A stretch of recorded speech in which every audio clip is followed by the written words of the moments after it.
안녕하세요. 오늘도 이곳을 놀러와 주신 여러분들을 향해 인사를 크게 한번 올려봅니다. 즐겁고 속이 시원해지는 사연을 찾고 계신 여러분들을 위해 제가 평소에는 풀어내지 않고 속으로만 쌓아두고 있었던 저희 시댁 이야기를 살포시 꺼내보려고 합니다. 저도 한 성격 하는 덕에 당하고만 살지는 않았지만 그럼에도 불구하고 독불장군처럼 나오시는 시댁 어르신들 때문에 속이 상했던 적이 한두 번이 아니었거든요. 아무리 남편이 제 편을 들어준다고 해도 어른이 말씀하시는데 토를 단다고 툭 뱉어버리시면 저희는 합주기가 될 수밖에 없지 않겠습니까? 하지만 원래 마무리는 묵직한 한 방으로 끝내는 거라 했습니다. 제가 어떤 방법으로 저를 되찾게 되었는지 여러분들께 그 숨겨진 이야기를 들려드리겠습니다. 지금부터 어떻게 보면 경악스럽고 어떻게 보면 속이 시원한 이야기를 시작해 보도록 하겠습니다. 끝까지 함께 해주실 거죠? 저는 나름 부잣집에서 태어나 엄청난 사랑을 받으면서 무럭무럭 자랐고 당연히 고생이라는 것을 단 한 번도 하지 않고 살아왔습니다. 아주 어릴 적에 TV에 나오던 발레리나를 보고 한눈에 사랑에 빠져서 저는 발레를 배우겠다며 어머니 아버지께 엄청나게 떼를 썼고 제가 끈기가 부족한 아이였기에 엄마는 그냥 무용학원을 보내주셨습니다. 어차피 이러다가 말겠지. 뭐 한 3, 4개월 배우고 나면 재미없다고 그만두겠지 싶었는데 제가 발레 학원을 다니면서 엄청난 재능이 있다는 것을 발견하게 되었습니다.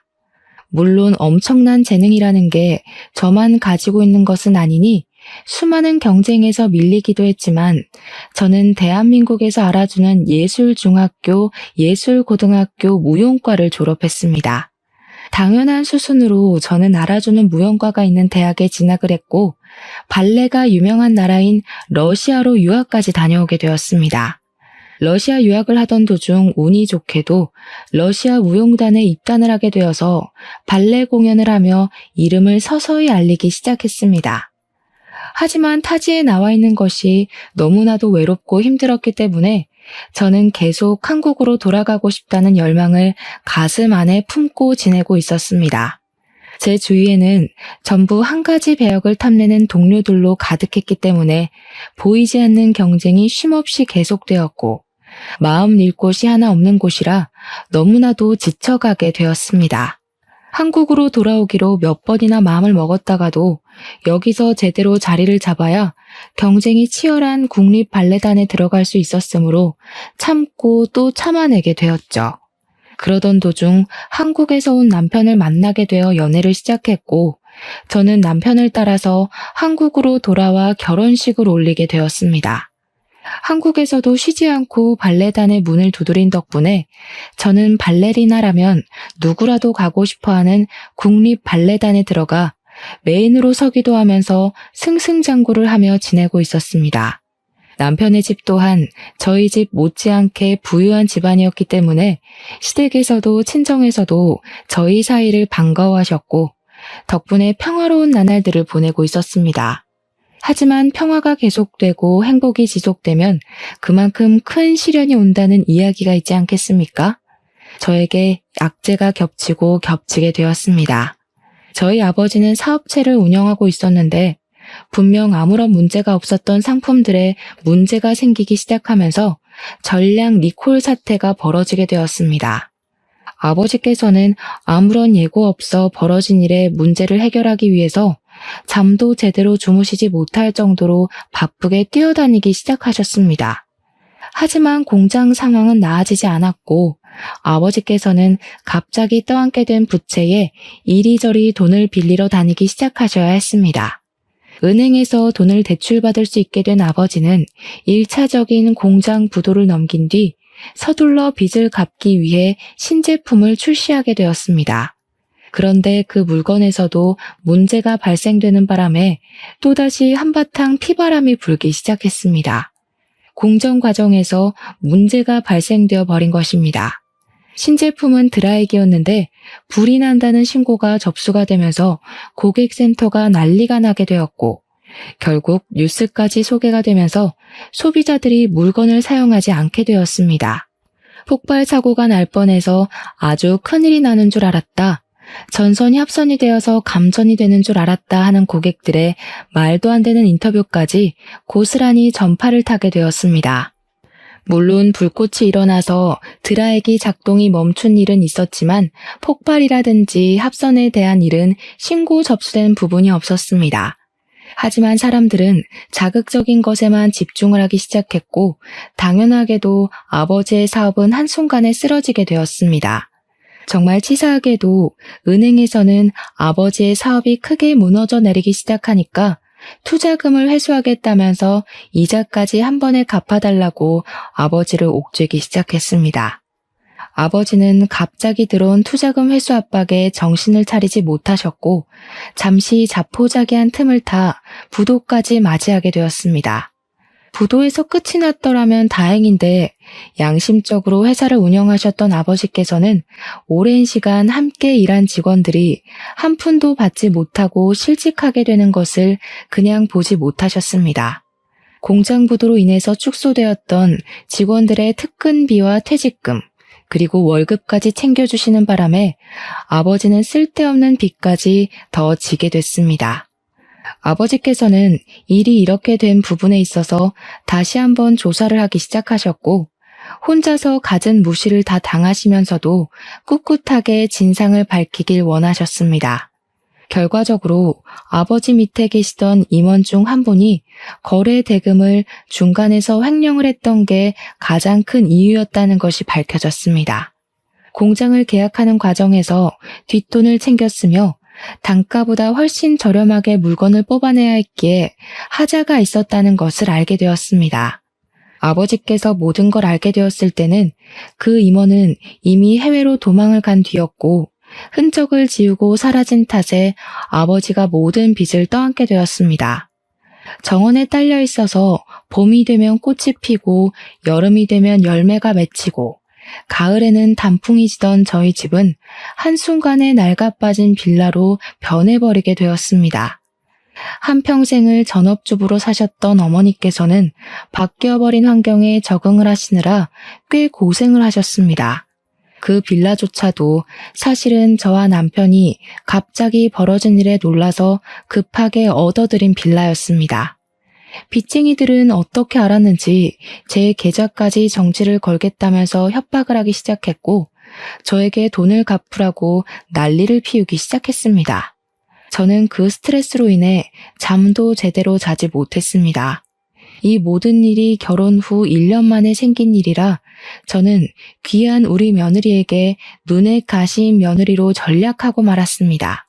집안이 꽤 이름 있는 작은 가전들을 만들어내는 사업을 하고 있었기에 본인 아들이 제 덕을 좀 볼 수 있겠거니 하고 생각을 했었는데 집이 갑자기 망해버렸으니까요. 저에게 할 줄 아는 거라고는 춤추는 것밖에 없는데 앞으로 그 빚을 갚아내며 어떻게 먹고 살 거냐면서 무시를 하기 시작하셨습니다. 저는 솔직히 어안이 벙벙했죠. 결혼할 당시만 하더라도 우리 며느리가 알아주는 발레리나다, 복덩어리다 하시던 분들이 집이 무너져 내리니까 완전히 달라진 태도를 고수하셨으니까요.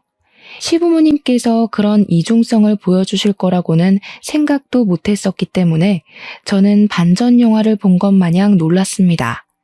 하지만 그런 시련을 겪는 중임에도 불구하고 우리 남편이 정말 사랑으로 저를 감싸 안아주고 든든하게 저를 지켜주었다는 것입니다. 제가 스트레스로 잠을 이루지 못할 때마다 옆에서 뜬 눈으로 이야기를 나눠주며 제가 겪은 아픔을, 힘듦을 보듬어 주려고 노력해 주었기에 저는 남편을 의지하며 버텨낼 수 있었습니다. 거기다가 변해버린 환경에 적응을 하지 못하고 계속해서 현실을 부정하며 우울증에 시달리시던 저희 어머니를 챙겨준 사람이 제 남편이었거든요. 저는 그런 남편에게 자극을 받아 다시 일어설 수 있었고 공연에 매진하여 하루빨리 아버지의 빚을 덜어드리고 싶은 마음뿐이었습니다. 제가 열심히 노력하는 거에 비해 성과가 미미하던 어느 날 저는 인생에서 가장 불행한 경험을 하게 되었습니다. 바로 제가 공연 리허설 무대를 하고 있다가 사고를 겪게 된 것이었습니다. 계속된 빚 압박에 불면증을 겪게 되면서 며칠 내내 잠을 제대로 자지 못해 수면 부족으로 컨디션이 무척이나 저조한 상태였습니다. 전날 밤에도 역시 잠을 1시간도 채 자지 못해서 남편이 이번 공연에서는 사정을 이야기하고 다른 사람과 역할을 바꾸는 것이 어떠냐고 조언을 했지만 저는 욕심을 부렸었습니다. 그깟 잠 따위 자지 않아도 충분히 몸이 기억하기 때문에 할 수 있다고 생각하고 리허설 무대에 들어가게 되었는데 파트너와 합을 맞추다가 삐끗하게 된 것입니다. 발목이나 발가락을 다쳤더라면 오히려 상관이 없었을 텐데 리프트라고 하는 남자 무용수가 여자 무용수를 들어올리는 동작을 하다가 균형을 잃게 된 것입니다. 남자 무용수의 팔 힘으로 버텨야 하는 동작이었는데 제가 균형을 제대로 잡지 못하니 그대로 위에서부터 추락을 하게 된 것입니다. 하필이면 바닥에 안전매트 없이 리허설을 하고 있었고 제가 떨어지는 과정에서 몸을 비트는 바람에 꼬리뼈와 허리로 무대 장치의 충격을 고스란히 흡수하게 된 것입니다.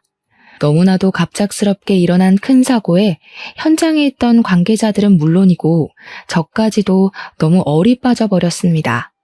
안전장치만 있었어도 이렇게 크게 다칠 일은 아니었는데 본 공연처럼 이루어지는 리허설이었기 때문에 저는 그대로 일어나지 못하고 들것에 실려 대학병원으로 이송되었습니다. 긴급 수술이 필요하다는 의사의 말에 공연은 당연히 다른 배우가 서게 되었고 저는 허리와 꼬리뼈를 재건하는 수술을 받게 되었습니다.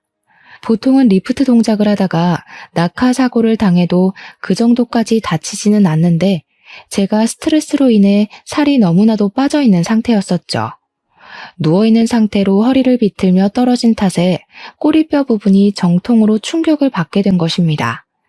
허리는 살짝 금이 간 정도였지만 꼬리뼈가 좋지 못한 상태로 부러진 탓에 저는 수술 후에도 재수술이 필요하다는 소견을 받게 되었고 재활치료도 받아야 한다고 했습니다.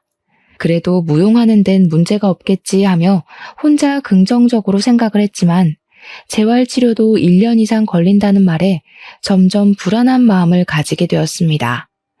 2차례 수술 끝에 3개월이 지나고 나서 첫 재활훈련에 들어가게 되었는데 그때까지도 저는 제대로 걷질 못해서 휠체어를 타고 이동을 해야 했습니다. 당연히 제 모습을 보고 부모님께서는 하염없이 눈물만 흘리셨죠. 그 오랜 시간 무용을 하면서 이렇게까지 다쳤던 적이 단 한 번도 없었으니까요. 반면 시댁에서는 난리가 나도 그렇게 난리가 날 수 없었습니다. 이대로 못 걷는 건 아니냐, 무용도 더 이상 못하는 것 아니냐고요. 거기다가 가진 게 하나도 없는 인간인데 몸뚱어리까지 병신되면 우리 아들이 수발을 들어야 하는 거 아니냐, 그 꼴 못 본다고 상처를 주셨습니다. 마지막으로 병문안을 오신 것도 제가 2차 수술을 마친 직후였는데 제가 눈을 뜨자마자 혀를 끌끌 차면서 마음에 드는 게 하나도 없다고 하시고는 가버리셨습니다. 시댁에서는 남편을 붙잡고 진지하게 이혼을 하라고, 저러다가 진짜로 못 걷게 되면 어떻게 하려고 하냐며 닥달을 하셨다고 하더라고요. 하지만 남편은 그런 시부모님에게 정색을 하고는 어떻게 아픈 사람을 두고 이혼하라는 말을 할 수 있냐면서 화를 냈다고 했습니다. 평생의 반려자로 생각하는 사람이 아프면 그럴수록 자기가 더 힘이 되어 주어야 하는 것 아니냐고요. 제가 설사 무용을 2번 다시 하지 못한다고 해도 우리 부부가 먹고 사는 데엔 아무 문제도 없다면서 시부모에게 2번 다시 그런 말을 꺼내지 말라고 했습니다. 돈이 많으면 베풀면서 살아야 하는 게 세상의 순리고 우리 와이프 재활하는 데 도움을 줄 생각을 해야지. 2분 다 너무하신 거 아닙니까? 어떻게 사람이 한순간에 무너지자마자 이혼을 하라는 이야기를 아무렇지도 않게 하실 수가 있어요. 반대로 제가 지금 우리 와이프와 같은 상황이라면 부모님께서는 그런 수모를 겪고도 2다리 뻗고 주무실 수 있을 것 같습니까? 시부모는 그 말에 아무런 대답도 못 하셨다고 해요. 물론 우리 남편이 아깝긴 아깝죠. 남편은 제약회사 신약개발연구실에서 일을 하는 사람이었는데 능력이 참으로 출중한 사람이었습니다. 저랑 러시아에서 만나게 되었을 시점에도 러시아에 있는 제약회사 연구실에 1년간 파견 근무를 왔다가 우연히 저를 만나게 되어 연애를 시작한 것이었습니다. 우리 남편은 연봉도 꽤 높은 사람이었고 사실 제가 일을 하지 못한다고 해서 먹고 사는 것에 큰 지장이 생길 만한 상황 자체는 아니었습니다. 하지만 제가 남편에게 우리 부모님의 빚을 같이 갚아달라고 할 마음은 전혀 없었기 때문에 어떻게 해서든 제 힘으로 헤쳐나가고자 아등바등했던 것입니다. 제 월급의 전부를 저희 친정에다가 드리고 있었기 때문에 제가 일을 하지 못한다면 친정 부모님께서 많이 힘들어하실 것 같았거든요. 시댁에서는 제가 월급을 전부 친정에 가져다 준다는 것을 모르고 있었지만 어느 정도는 보내고 있다고 예상은 하셨을 겁니다. 그러니 남편이 혼자 돈을 벌게 되면 남편의 돈이 저희 집으로 흘러간다고 생각을 하셨을 테고요. 귀하게 공부만 시켜서 능력을 인정받고 있는 아들이 망해버린 처가 때문에 짐을 짊어져야 한다고 생각하실 테니 제가 당연히 눈엣 가시로 보였겠죠. 저는 재활에 악착같이 힘을 쓰면서 남들보다 2배, 3배로 더 열심히 훈련을 하기 시작했습니다. 하지만 걸을 때 느껴지는 통증이 너무나도 심했고 의사 선생님 또한 저에게 꾸준히 재활을 하다 보면 통증이 어느 순간 무뎌지는 날이 오게 하겠지만 영구적으로 사라질 통증은 아니라고 하셨어요. 그리고 앞으로 무용으로 활동은 하지 못할 것이라고 쐐기를 박아버리시더라고요. 저는 의사 선생님의 단호한 말이 믿어지지가 않아서 왜 앞으로 무용 활동을 할 수 없느냐고 다시 한번 물어보았습니다. 이미 나이가 있으셔서 몸이 많이 굳었을 테고 재활하는 동안 무리한 스트레칭을 하시면 조직이 손상될 수 있기 때문에 절대로 하셔서는 안 됩니다. 스트레칭을 전혀 하지 못하는 상태로 재활을 마치게 된다면 당연히 제 몸은 빳빳하게 굳어버릴 테죠. 저는 이 사고로 인해서 더 이상 무용을 하지 못한다는 사망 선고를 받게 된 것이나 마찬가지였습니다. 동작을 하는데 무리가 가지 않을 정도의 수준이 온다 하더라도 그것은 일부 동작이나 연습 정도의 수준이지 무대에 올라갈 만큼의 실력을 다시 되찾긴 어려울 것이라는 뜻이었습니다. 하루라도 연습을 하지 않으면 몸이 적응을 못하고 굳어지는 게 느껴지는데 1년을 넘는 시간 동안 연습은커녕 스트레칭도 할 수 없다고 하니까요. 저는 의사 선생님 앞에서 눈물을 펑펑 쏟아냈지만 현실적으로 불가능한 일이라는데 제가 받아들여야지 어떻게 하겠습니까?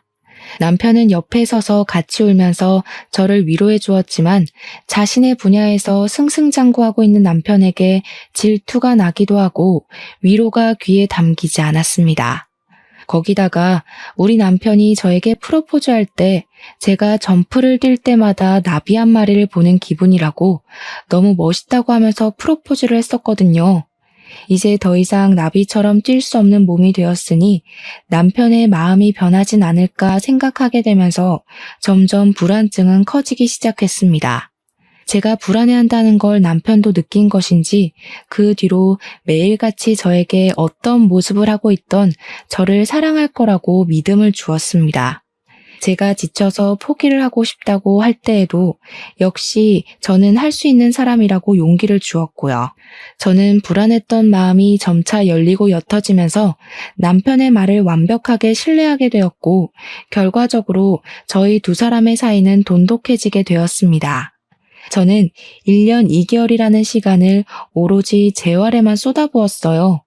33살의 나이에 다시 무용이 하고 싶다는 열망을 감추지 못하고 오디션을 보러 가게 되었습니다. 사고 이후 처음으로 보는 오디션이었기에 가슴이 너무 떨려서 잠도 제대로 자지 못했고 그런 저를 남편이 옆에서 지켜보겠다고 응원을 해주었습니다. 오디션장에서 음악에 맞춰 동작을 하는데 살아 숨쉬는 느낌이 들었지만 제 몸이 제 마음처럼 따라주지 않는다는 것 또한 느끼게 되었습니다. 당연히 떨어지겠구나 하는 생각을 하면서도 오기가 생겨서 한 곡을 모두 마치게 되었지만 결과는 역시 예상한 대로 탈락이었습니다. 30대 중반으로 가고 있는 저와 20대 초중반의 젊은 친구들의 차이가 어마어마했고요.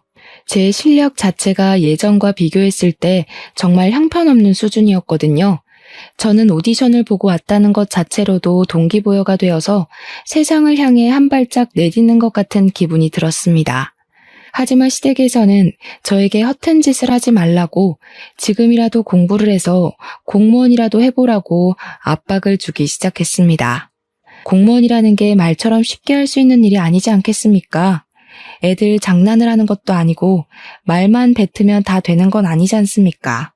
당연히 저는 시댁에 거절의 의사를 밝혔는데 시모가 저에게 큰 소리를 치시더라고요.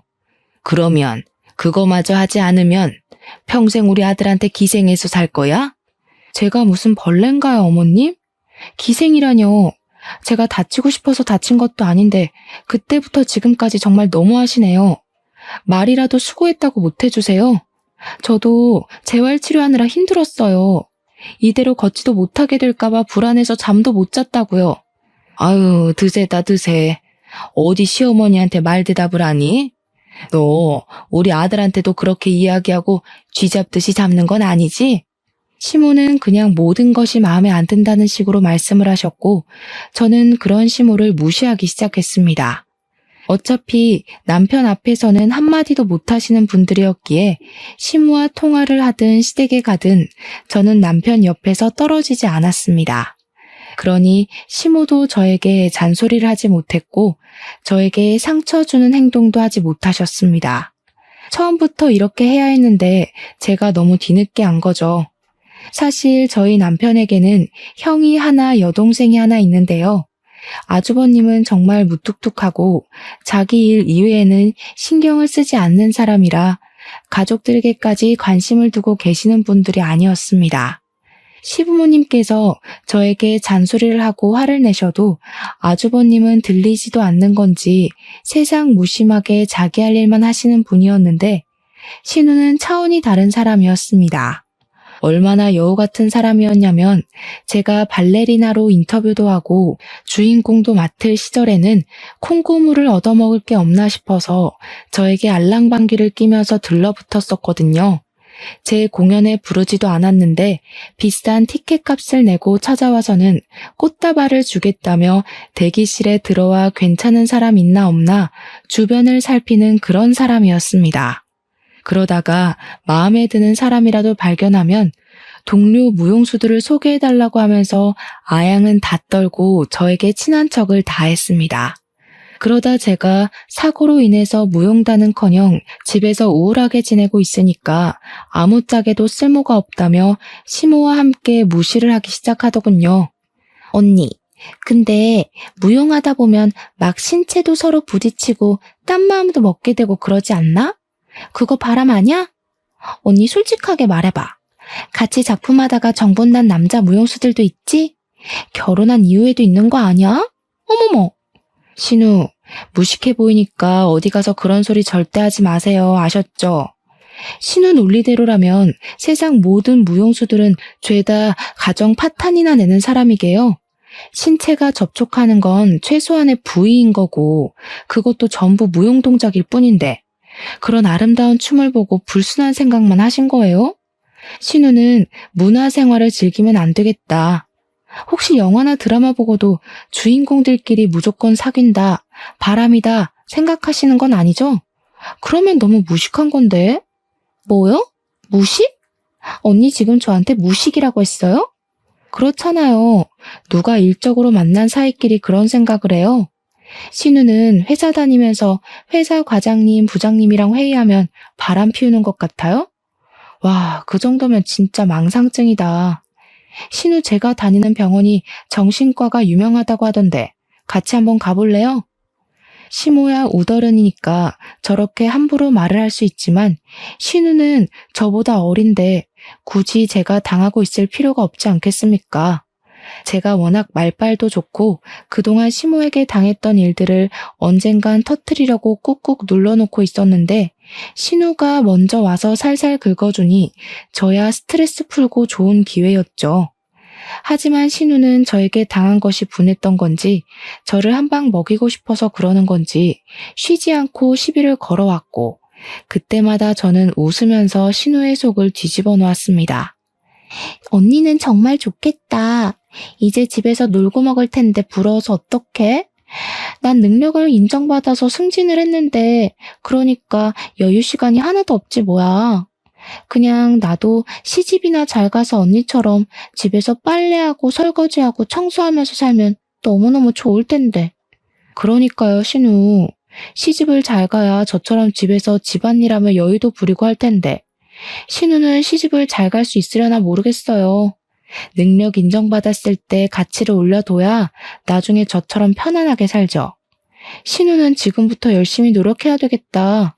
진짜 얼마나 약을 잘 올리는지 화가 나는데 화를 내면 좀생이처럼 보이게 만드는 재주가 있더라고요. 그래서 저도 살살 약을 올리면서 신우 속을 긁었습니다. 정말 피는 못 속인다고 신우가 왜 시모 딸인지 절절하게 알게 되었거든요. 성격이 둘이 똑같은데 어디 가서 말 안 해도 모녀지간인 게 티가 나더라고요. 저도 지지 않고 맞받아치기 시작하니까 시모도 신우도 대놓고 욕도 못하고 끙끙 앓기만 하고 있었습니다. 그러다 둘이 건수를 잡은 건지 하루는 저를 불러내더라고요. 이번에는 어떤 걸로 저를 뒤집어지게 만들려고 하나 혼자 시댁에 가면서 걱정을 했는데 아니나 다를까 이제 슬슬 아이를 가지라고 하더라고요. 너도 이제 일을 쉬고 있으니까 아이를 가져야지 않겠니? 원래 집안이 복작복작할수록 복이 들어오는 거다. 하지만 저랑 남편은 처음 결혼을 약속했던 그날부터 지금까지 변함없이 딩크족으로 살기로 했었거든요. 저희 둘 다 아이를 별로 좋아하지 않기도 했고 한 사람의 인생을 책임져야 한다는 것이 부담스럽게 느껴지기도 했고요. 무엇보다 제가 무용을 했던 사람이었잖아요. 무용수에게 임신과 출산은 몸이 엄청나게 망가지는 일이나 다름없었죠. 골반부터 시작해서 온몸의 뼈가 다 열리고 장기의 위치가 바뀌니까요. 남편도 제가 무용을 얼마나 중요하게 생각했는지 잘 알고 있는 사람이었기에 딩크로 사는 것에 동의를 해주었고 그 마음은 지금까지 변치 않았습니다. 그런데 시댁에서는 이제 제가 바깥 활동을 하지 않으니까 아이라도 가져서 집안의 보탬이 되라고 이야기를 하는 것이었습니다. 이거 내가 아주 유명한 곳에서 지어온 아기가 들어서는 한약이야. 이 약 먹으면서 꾸준히 노력하면 건강한 아이를 출산한다고 하더라. 시모는 저에게 애가 잘 들어서는 약이라면서 하루에 한 번씩 꼬박꼬박 챙겨 먹으라고 비싼 거라고 엄청나게 생색을 내더라고요. 그런데 제가 뼈 수술 이후에 계속해서 칼슘제와 병원에서 처방받은 약을 먹고 있었는데 약과 약이 충돌해서 어떤 부작용이 생길지도 모르는데 어떻게 먹겠습니까? 어머님, 제가 지금 병원에서 처방받아서 먹고 있는 근육약이랑 칼슘제가 있어요. 약을 먹는 중이라 이 한약을 먹기엔 좀 걱정이 되네요. 거기다가 제가 먹고 있는 약을 끊기 전까지는 임신도 해서는 안 된다고 하셔가지고 좀 어려울 것 같아요. 언니, 내가 의심만 하고 있다가 지금 와서 좀 확신이 드네? 언니 혹시 불임 아니야? 불임인 거 속이고 결혼해서 이런저런 핑계대고 임신 못한다고 하는 거지. 그 말을 하는데 시모도 순간 도끼 눈을 뜨고 저를 쳐다보더라고요. 제가 무슨 불임 아닌 걸 증명하려고 낳기 싫은 아이를 낳아야 하는 것도 아니고요.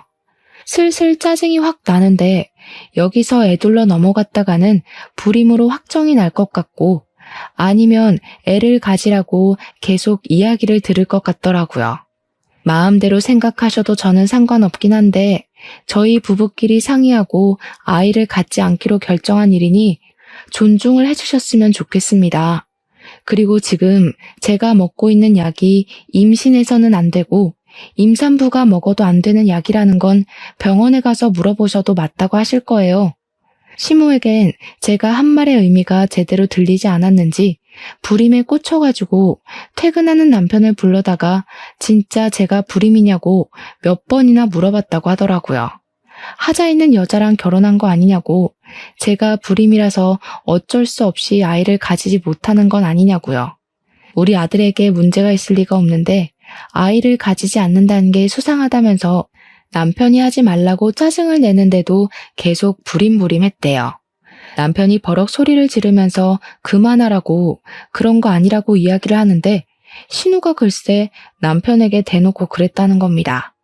제가 무용을 한답시고 러시아에 유학도 다녀오고 남자 무용수들이랑 들러붙어서 춤을 추고 하는데 몸을 함부로 써서 임신을 못하는 거 아니냐고요. 정말 선 넘은 발언이었죠. 남편이 그 말에 눈이 완전히 돌아버려서 신우의 뺨을 가차없이 날렸다네요. 얼굴이 짝소리와 함께 돌아간 신우는 순둥이 같던 남편이 자기 얼굴을 쳤다는 거에 충격을 받았고 시모도 너무 놀라서 악소리도 내지 못했대요. 남편이 씩씩거리면서 신우한테 삿대질을 하면서 경고를 했다고 합니다. 왜 우리 와이프한테 문제가 있을 거라고 생각해? 내가 불임이야, 내가 애를 가지지 못해서 우리가 딩크족으로 살기로 협의를 본 거라고. 너 한 번만 더 너네 새언니에 대해서 그딴 소리 퍼뜨리고 다녀봐. 그 다음부터는 뺨을 안 끝나. 말이 끝나기 무섭게 신우가 뺨을 부여잡고 아프다고 엉엉 울기 시작했대요. 얼마나 세게 쳤는지 손가락이 그대로 남았다고 하더라고요. 시모도 애는 왜 때리냐며 남편한테 한 소리를 했다고 하는데 남편은 시모에게도 지지 않고 형이 있는데 대를 왜 자기가 이어야 하냐고 사자후를 내뱉었대요. 남편은 저랑 둘이서 평생 행복하게 사는 게 꿈이라고 가족관계에 왈가왈부하지 말라면서 시모가 저에게 주려고 했던 한약을 다 버렸대요. 하나하나 포장된 약을 가위로 다 뜯어서 싱크대에 부어버리니까 시모가 그게 얼마짜리인 줄 알고 버리는 거냐고 악을 썼다네요. 남편은 얼마짜리인지가 뭐가 중요하냐, 맥을 짚어서 개인에게 맞춘 약도 아닌 걸 보면 공장에서 찍어낸 거나 다름없을 거라고 한 소리 하고요. 2번 다신 이런 거 보내지도 말라면서 다음에 또 이런 일이 있으면 그때는 집도 이사가고 번호도 바꿔버릴 거라고 도리어 협박을 한 거죠. 남편이 제가 없는 자리에서 한바탕 난리를 친 덕분에 시모도 신우도 한동안은 저에게 연락도 하지 않고 속도 뒤집어 놓지 않더라고요. 그날 집을 나오는 남편이 눈을 부라리면서 전화하지 마! 라고 외친 덕분이라며 저한테 잘했지 하는데 잘했다 해줬습니다. 근데 시댁에서 그 난장판을 피우는데 아주버님도 자리에 계셨다고 하더라고요. 자기 여동생이 뺨 맞고 시모가 바락바락 소리를 지르는데도 눈 하나 깜빡 안 하더래요. 남편이 집에 간다고 나오니까 그제야 잘 가라고 인사 한마디 한 게 끝이라는데 그 이야기를 듣고 아주버님도 진짜 대단하다 싶었죠 뭐.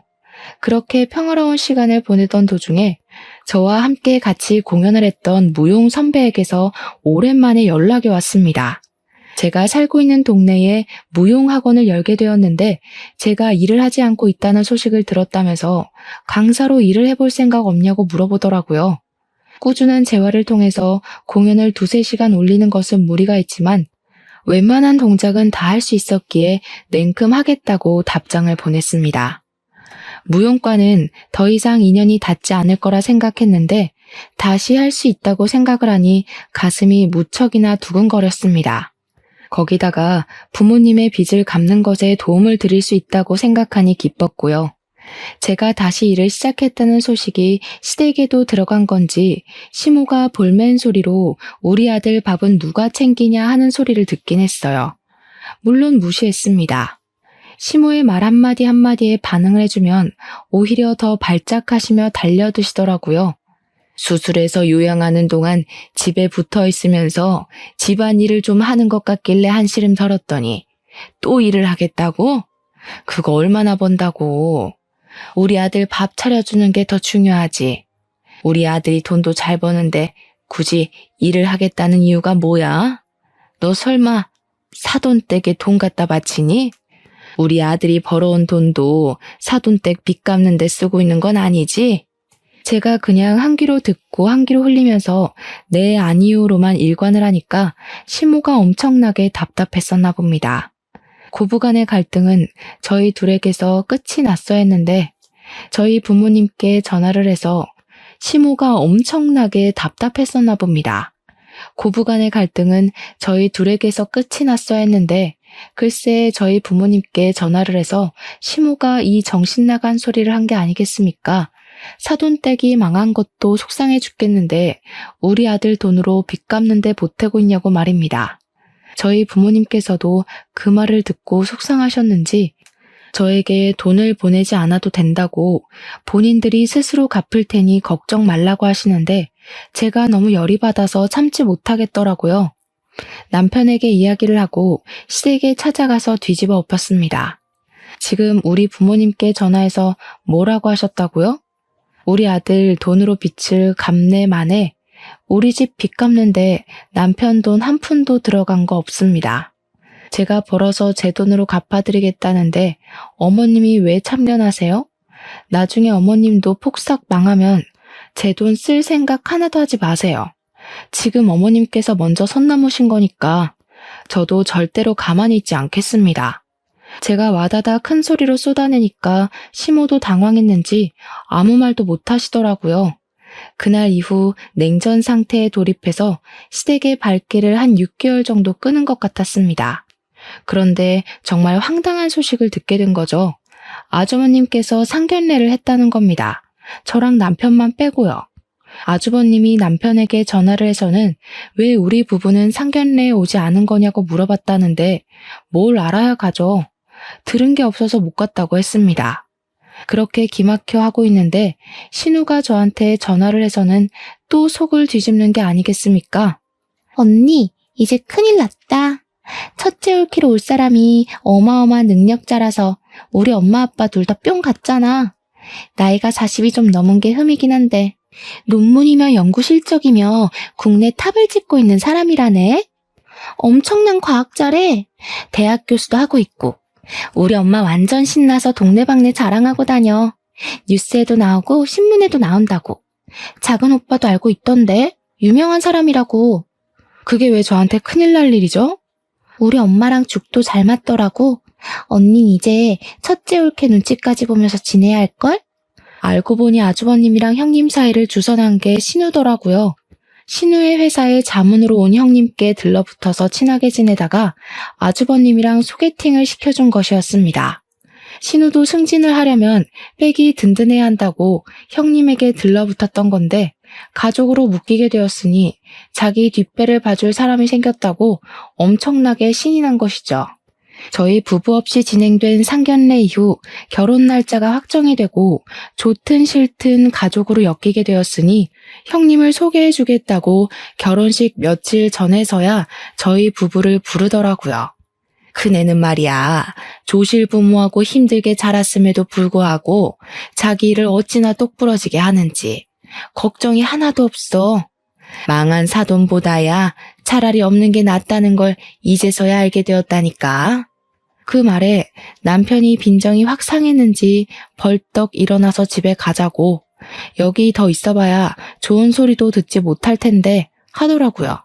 그래도 인사는 하고 가야 하지 않겠냐고 저도 기분이 팍팍 상했지만 형님 되실 분의 얼굴을 보면서 억지로 웃으면서 안녕하세요 하고 인사를 했습니다. 그런데 형님 되실 분이 제 얼굴을 너무 빤히 쳐다보는 게 아니겠습니까? 눈 한번 깜빡거리지 않고 제 얼굴을 뚫어지게 보더라고요. 시모가 제 욕을 얼마나 했으면 이렇게 무례하게 인사도 받아주지 않고 제 얼굴을 보는 걸까 싶어서 고개를 돌리려고 하는데 제 손을 딱 잡는 겁니다. 혹시 김철현 사장님 따님인 김혜나 씨 맞으세요? 네. 저희 아버지를 어떻게 아세요? 아니, 어떻게 이런 인연이. 김철현 사장님은 잘 지내고 계세요? 제 은인이나 다름없는 분이세요. 시부모도 아주버님도 신우까지도 모두 궁금해하면서 형님을 바라보자 형님이 이야기를 하기 시작하셨거든요. 저희 아버지께서 사업을 한창 열심히 하실 때 부유할수록 남에게 도움을 주면서 살아야 한다고 하셨었거든요. 보육원에서 제대로 된 교육을 받지 못함에도 불구하고 똑똑한 아이들을 위해 후원을 하시고 사교육도 시켜주시고 대학 등록금까지 지원을 하셨었습니다. 형님께서 자신이 거기에 선발이 되어서 공부만 할 수 있게 많은 지원을 받았던 학생이라고 덕분에 돈 걱정 없이 정말 제대로 된 교육을 받았다고 하시는 겁니다. 본인에게는 은인이자 부모님 같은 분이라는 거예요. 자기가 대학원을 졸업하고 해외 프로그램에 선발이 되면서 연구실에 가게 되었는데 그 타이밍에 저희 집이 부도가 난 거죠. 너무 먼 곳에 있어서 한 번도 찾아뵙지 못하고 시간을 보냈는데 한국에 돌아오고 나서 저희 집이 살던 집에 찾아가니까 이미 이사를 가고 없었다는 겁니다. 물어물어 찾아보려고 했지만 소식을 전혀 들을 수 없었다고 눈물까지 찔끔 흘리시는 게 아니겠습니까? 저에게 너무너무 감사한 분이라면서 이렇게 가족이 될 수 있어서 기쁘다고 저희 집에도 인사를 드리러 가고 싶다고 하더라고요. 시무랑 신우는 완전히 벙찌게 되고 아주버님은 갑자기 남편 옆에 찰싹 붙어서 사돈분이 엄청 대단하신 분이었다고 말을 꺼내시더라고요. 존경받아 마땅하신 분들이셨네. 사돈 어르신들이. 그런 일을 웬만한 마음으로 하기 어려운 건데 근데 우리 엄마랑 너는 그것도 모르고 그렇게 재수씨 구박을 한 거야? 아주버님의 예상치 못한 말에 시무랑 신우는 둘 다 흠칫 놀라더라고요. 형님 되실 분이 눈을 살짝 뾰족하게 뜨면서 제가 어디 가서 구박받을 만한 사람은 아닌데 하시며 제 편을 들어주셨고요. 신우가 형님의 뒷배가 필요하다고 하지 않았겠습니까? 자기가 언제 저를 구박한 적이 있냐고 오해라고 하더라고요. 저 둘째 올케랑 사이 엄청 좋은데 제가 구박을 하긴 뭘 하겠어요. 제가 손아래 사람인데 언니랑 저랑 되게 친해요. 친해? 웃기고 앉아있네. 너 내 와이프한테 불임 운운하면서 난리쳤던 기억은 아주 안드로메다로 보내버렸나 보다? 그 말에 형님이 기겁을 하시면서 어떻게 그런 말을 할 수가 있냐고 하셨습니다. 진짜 불임이면 어떻게 하려고 상처가 될 말을 아무렇지 않게 할 수 있냐면서 신우에게 무서운 사람이라고 하더라고요.